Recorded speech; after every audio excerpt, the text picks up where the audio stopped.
You know the Bible? Really well. How? I grew up and I went to a Christian school until I graduated high school. And then it's one of my majors was world religions. Really? I have gone back to the original Hebrew in Genesis and translated it because they didn't translate it right. The problem is that they're myths and the modern churches tell you that they're literal. And it's like, wait a second. These aren't literal stories. I mean, there was a flood and all that, but like Adam and Eve is about our masculine and feminine energies. It doesn't say that God took the rib from Adam. It says took from his side. So if we're side by side, like conjoined twins in our masculine and feminine energies, it's when he separated them. Well, that's interesting. I like that. It makes way more sense when you think about it metaphorically than it does literal. The whole fall of man is blamed on Eve. And here's the deal. She goes around the tree. The actual serpent is a protagonist. It's not the antagonist. It's a protagonist so that we can grow in consciousness. So she goes around the tree and she's not tempted to eat it because she's hungry. She doesn't do it for hunger, not her body. And she goes around and she doesn't take it because it's beautiful, our sight, our senses. She takes it because she craves the wisdom of God, and she risks her very existence to get it. That is woman.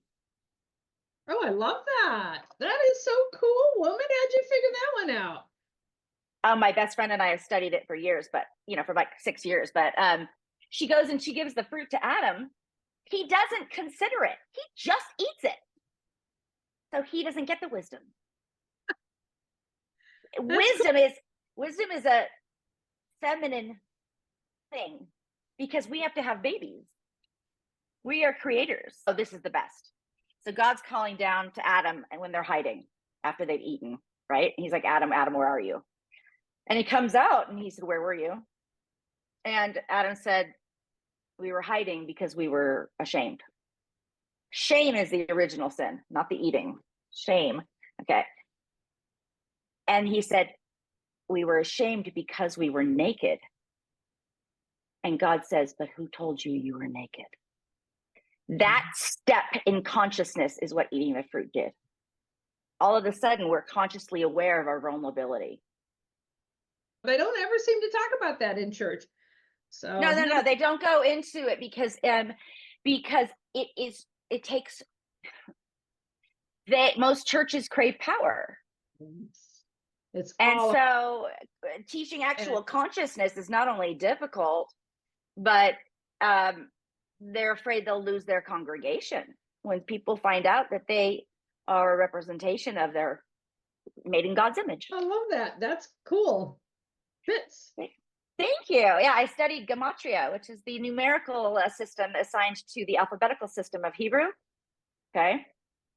In their system and how the Bible is coded, all words that have the same number can be interchanged.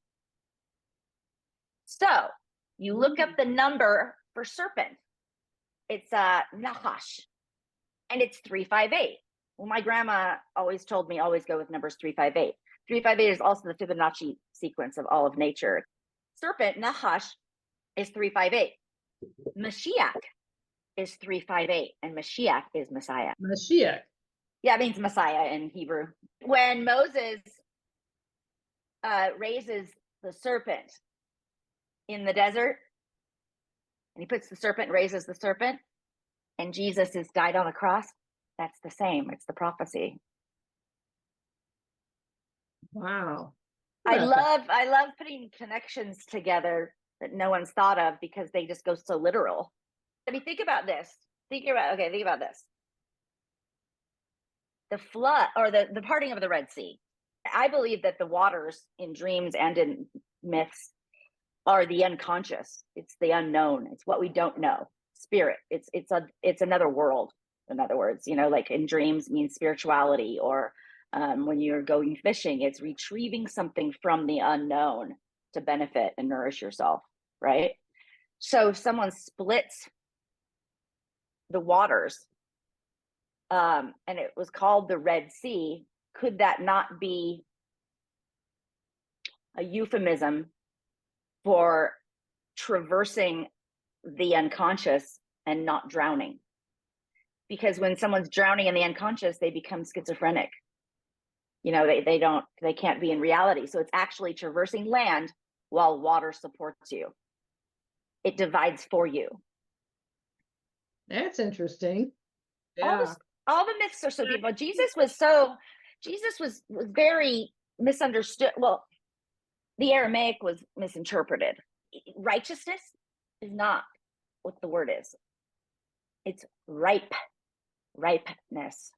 when the fruit is ready to be plucked and to nourish you. It's when you are ripe.